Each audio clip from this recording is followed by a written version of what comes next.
Y'all, can I tell you about these Tecovas boots? I don't know if y'all know this, but these boots are handmade, high quality, stylish, and comfortable right out of the box. I know we buy everything online these days, but boots are something you really should get fitted for. And it just so happens Tecovas is based right here in Austin. So come shop with me at the Tecovas store on South Congress or the Domain. That's TECOVAS.com. Don't go gently, y'all.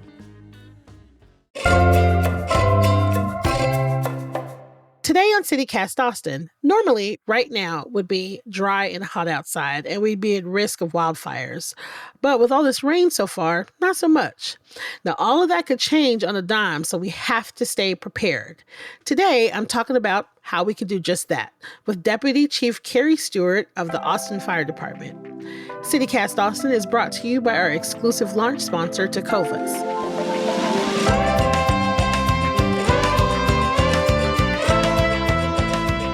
It's Tuesday, July 30th. I'm Nikki Devon, and this is what Austin's talking about.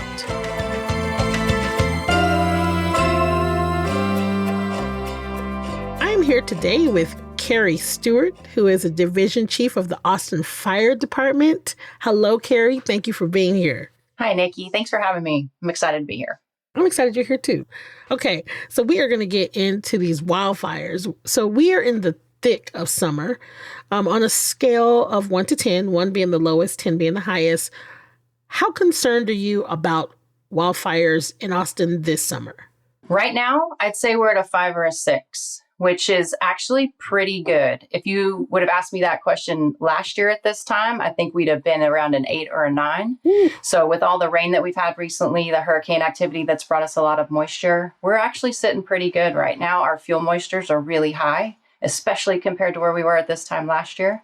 So while we're paying attention to it, right at this point in time, we don't have a lot of concern. That's good to hear. That feels good. Yes, it does. I feel like typically around this time of year, we are under a burn ban. Are we under a burn ban right now? We're not. We do not have a burn ban on right now. Nice. Okay. So we've already seen fires this summer in the western U.S. and Alaska. Typically, where are we at this time of year in Austin? So typically what we see during our wildfire seasons, and that tends to happen at the very beginning of the year before we've started having any moisture. So think end of December, beginning of January, or at the end of the summer. So June, July, August. What we're looking at is really high temperatures. So if we think last year when we had super high temperatures, we're in the hundreds for days, if not weeks at a time.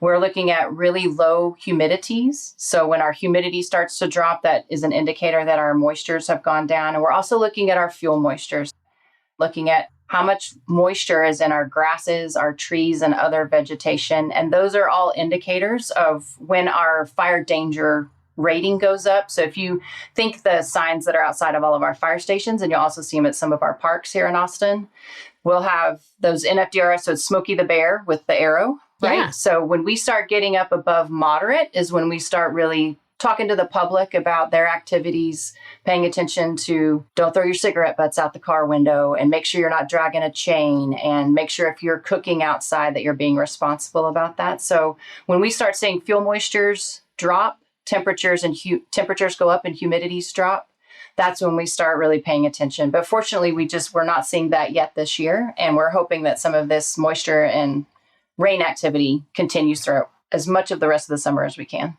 All right. So it's nice. We got a little bit of blue skies right now, which is Yes. which I'm super into. What would you say are like the top 3 biggest reasons why we are in a good position right now? A lot of it has to do with the rain that we've had recently. So weather is going to be the biggest driver of our wildfire activity. So the main things we look at are the temperatures, the humidity, and wind.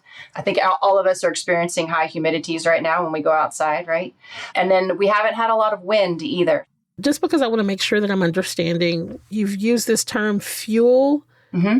Fuel moistures. Fuel moistures. Can you just give me a quick definition of what that is? Yes. So what actually happens is that we take a sample of a light fuel or vegetation like a grass, and then we take a cross section of something that's a little bit bigger like a tree branch, and we actually bake those to find out how much moisture was in that sample.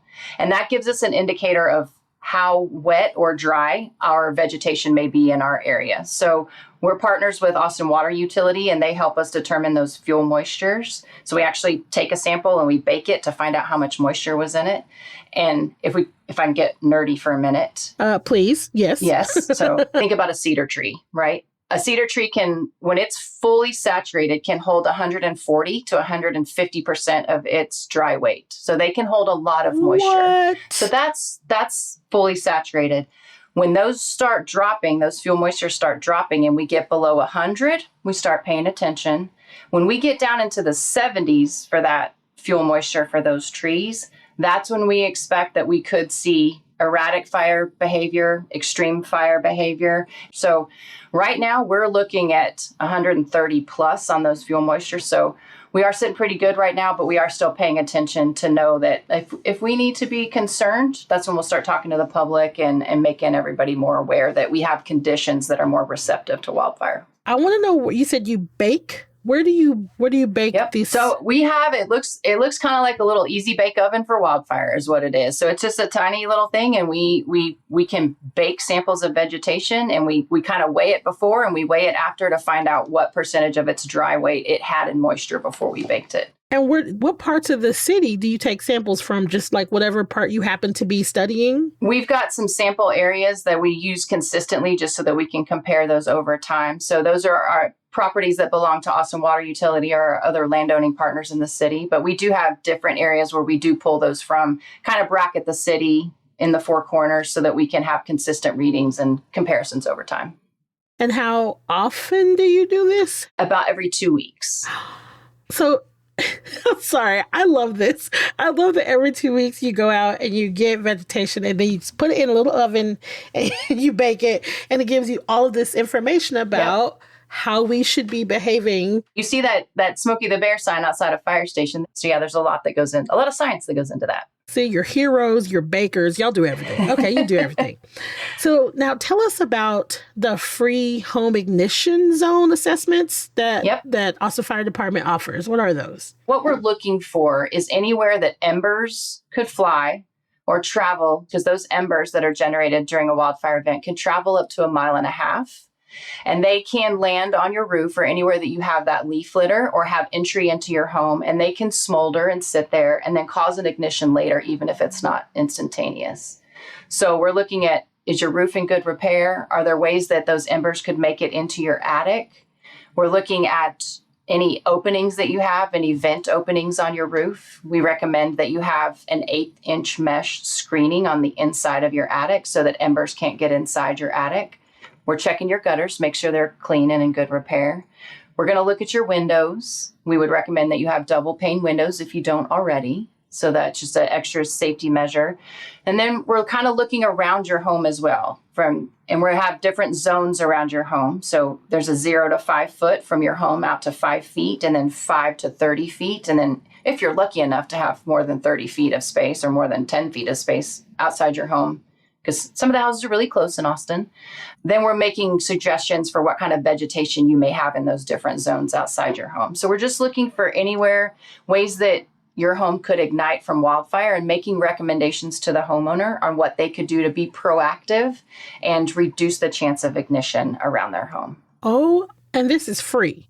It is free, yes. Right now, if you live within the city of Austin, you can call 311 to request and schedule a home ignition zone assessment. Do you have to qualify? Is it, or can you can just request one? You can just request one. And it's great if we have individual homeowners requesting these. Right. It's even better if they can get their neighbors involved and get their street involved, then get their entire neighborhood or their community involved. So the more of these we can do, the better. And it's not only the fire department that offers these. We have several Firewise communities. That's a national designation to say a large percentage of a neighborhood has gone through these efforts to make their homes more resistance to wildfire, right? I love this. And so how many, do you guys do a lot of these? We do, and we're actually seeing a big uptick in these right now. So we're really driving it hard to get people more people involved and even aware that we do them. So right now we're trying to train more assessors within the fire department and also within the community so that we have others that can help us get these accomplished. Have you always done this? How many do you do a year? The Wildfire Division was started in 2012 after the 2011 fires, like in Bastrop, Steiner Ranch, the Pinnacle Fire. So we began this process of offering these home ignition zone assessments after that. So we've probably been doing them for about 10 years.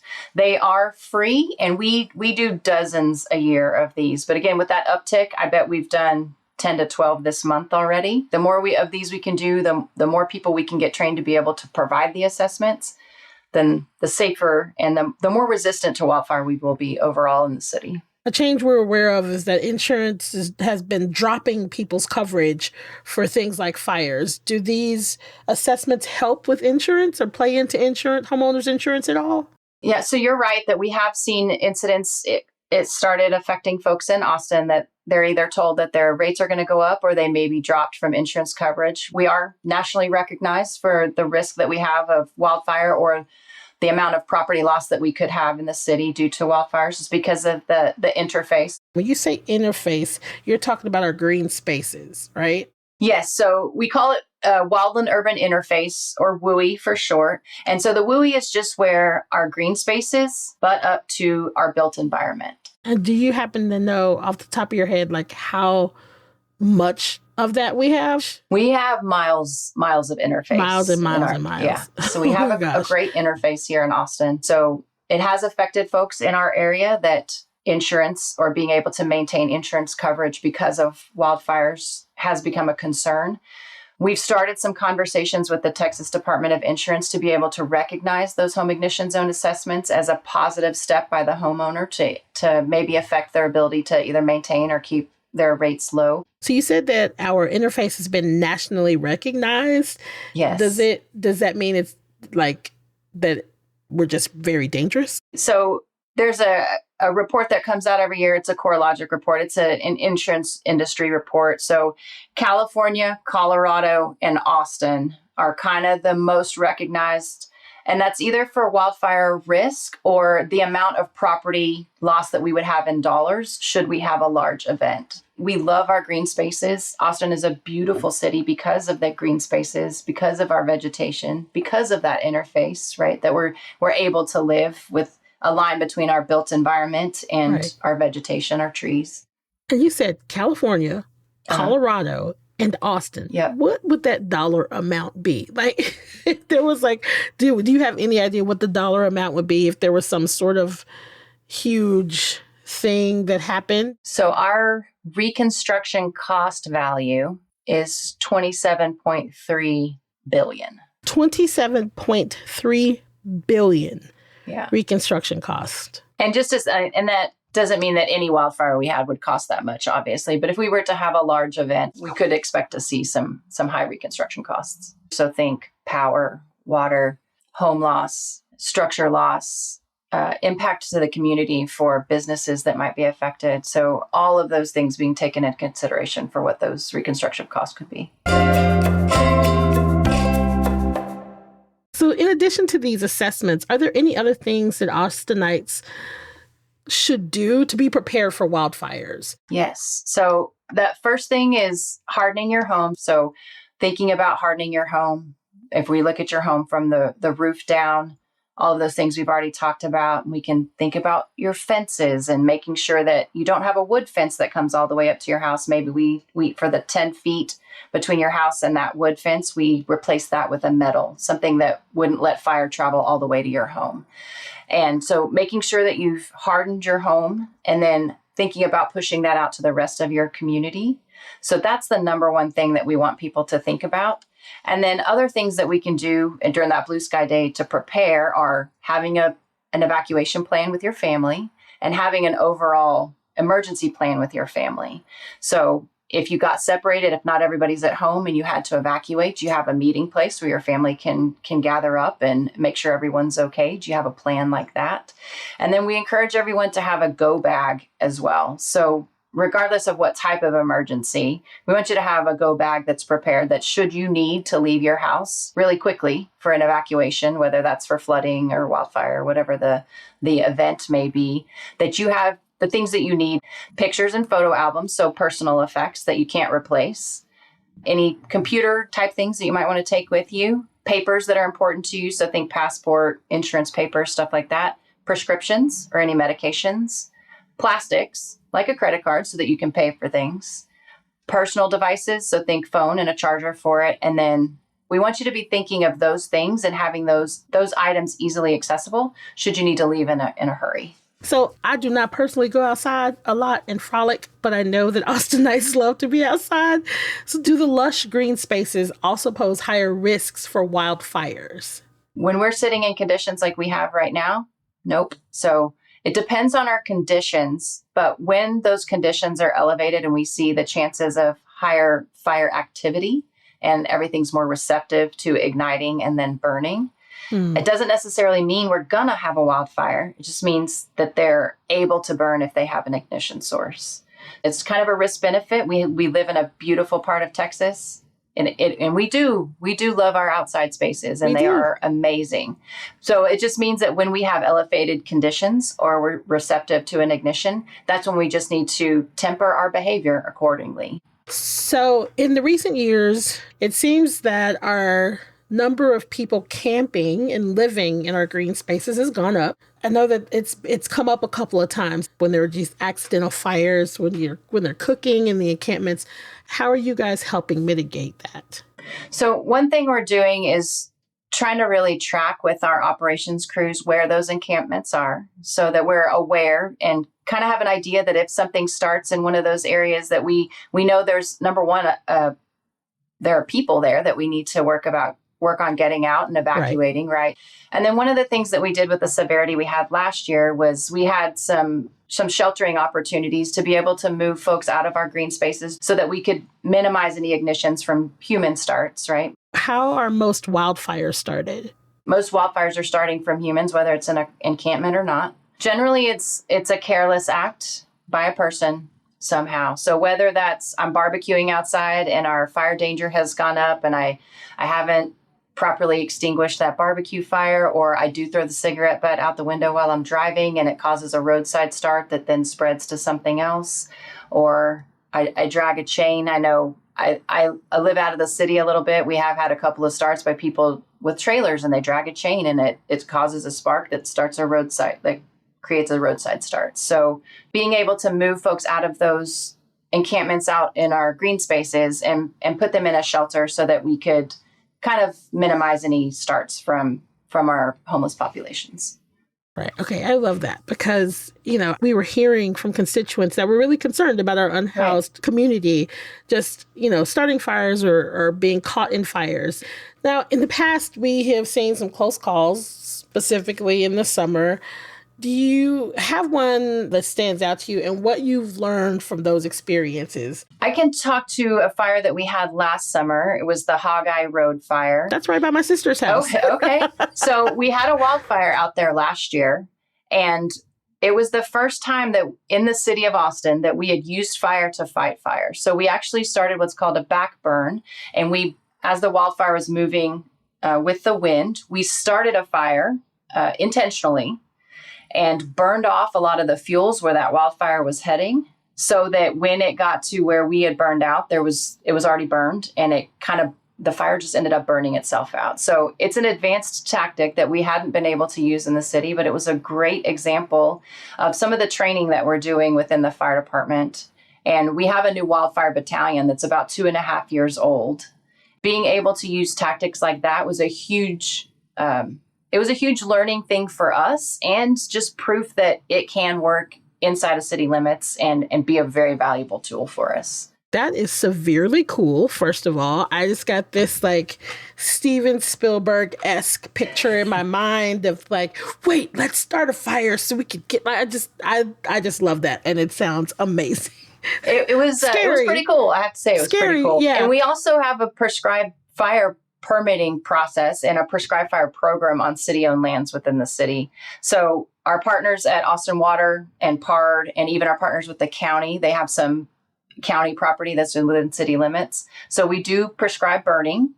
The Wildfire Center also has land that they do prescribed burns and training burns on. So we have a lot of partners who are very educated and able to use prescribed fire as a land management tool. So not only do we get training out of that for the different practitioners and for the fire department, but it's a land management tool, the way that we can keep some of our fuels down and reduce fuel load across the city. And then it also kind of educates the community about like controlled wildfire versus uncontrolled wildfire. So like the folks that live around the Wildfire Center, they're very used to seeing smoke at different times of the year, and they know what's a controlled and they get a notification. But making people more comfortable with those land management tools has been really valuable tool as well. You have taught me another term I didn't know too. I love that. Prescribed fire. Yes. I like it. So now you are a native Austinite. Same here. I love to see us unicorns out in the wild. I was going to say, I've heard we're unicorns for that. So, Yep. And you have been a firefighter here for 24 years.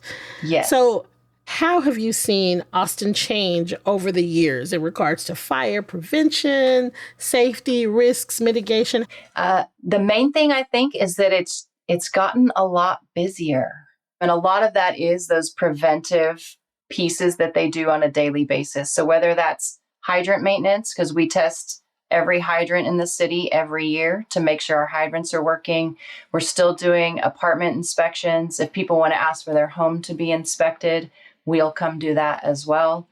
We have these home ignition zone assessments that are picking up. So as the population has increased in Austin, obviously the call volume increases. But we're still doing all of those preventative measures in the background as well. So in addition to call volume going up, our fire crews are still as busy doing all of that preventive stuff for the community also. I have noticed that the Austin Fire Department seems to have a lot of women that are in positions of leadership.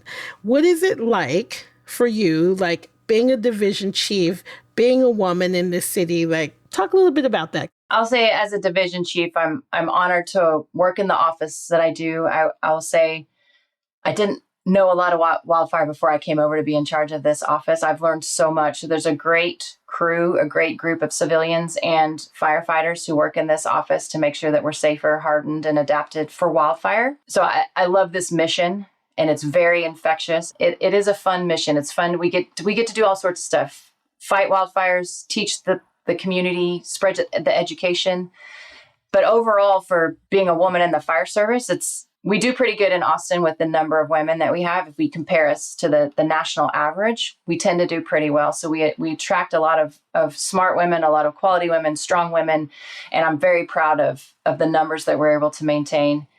But we're still outnumbered by the guys, so it's like working. It's like working with a bunch of brothers all the time. Which, depending on what type of brothers you have, yeah, can be great. And sometimes the brothers are still stinking and all the things, but Yeah, exactly. Now, as division chief over wildfire in Austin, what keeps you up at night? I want people to respect the challenge that we have in Austin for wildfire, but I don't want people to be scared of it. So I want us to understand that we do have risk here because of the interface and because we have homes that back up to our green spaces, but I don't want it to scare people. So I want them to understand that there's so much that we can do to prepare. And if you need help with that, like we want to get your entire community involved. We want to get your neighborhood involved so that we can spread that message and spread the work around. So making sure that we've hardened homes, that we're paying attention when our risk elevates a little bit, that we adjust our behaviors accordingly. But if we can get homeowners involved and then get streets involved and then get neighborhoods involved, that's what we want to see. Is there anything else you'd like to add about wildfires, mitigation, risk? Trying to get everyone to sign up for Warren Central Texas. So if you go to warrencentraltexas.org, it gives you an ability to sign up for alerts for emergencies. And so let's say we need to evacuate an area. anybody that signed up for Warren Central Texas, we can get them an alert to say your area is under an evacuation order and we need you to leave now.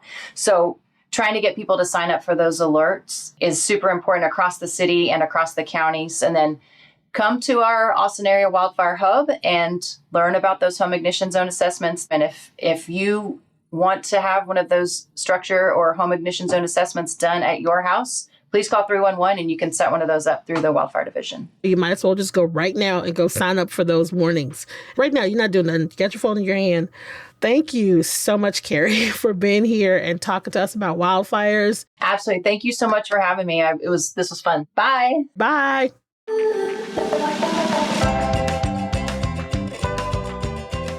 That's all for today here on CityCast Austin. You can find links from the Austin Fire Department in our show notes.